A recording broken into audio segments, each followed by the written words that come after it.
One of your priorities in your campaign is term limits. Currently, Virginia limits terms for governors, but not for members of the General Assembly.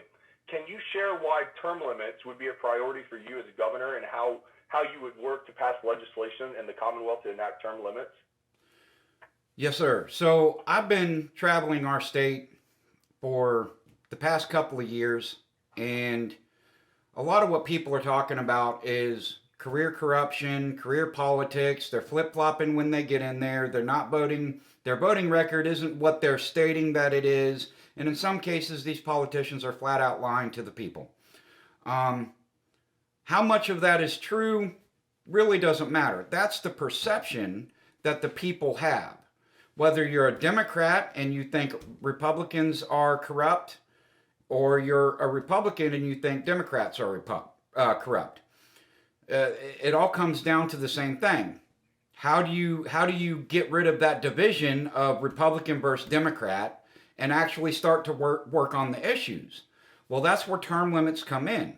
Under term limits, you have to go through the process where the legislators put it in a bill. That bill gets signed into effect for it to be put on the ballot, and then the people have to vote on whether they want term limits or not.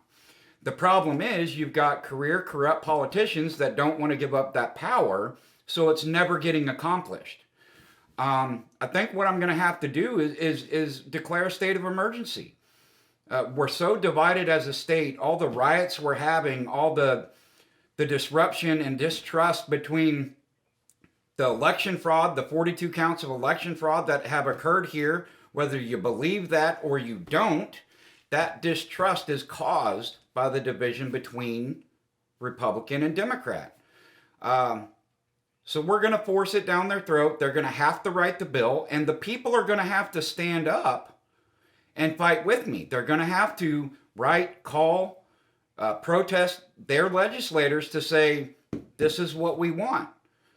They're telling me on the street, day in and day out, both Republican and Democrat, I have just as many Democrats willing to vote for me right now as I do Republicans. And you know I'm running on a Republican ticket, but they know that enacting term limits is going to erase that division.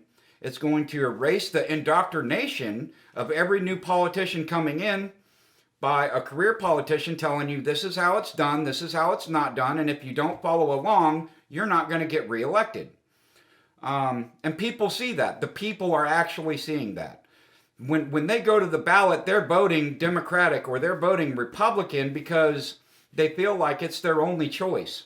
If I don't vote, then Republicans are going to get everything that they want. And if I don't vote, Democrats are going to get everything they want.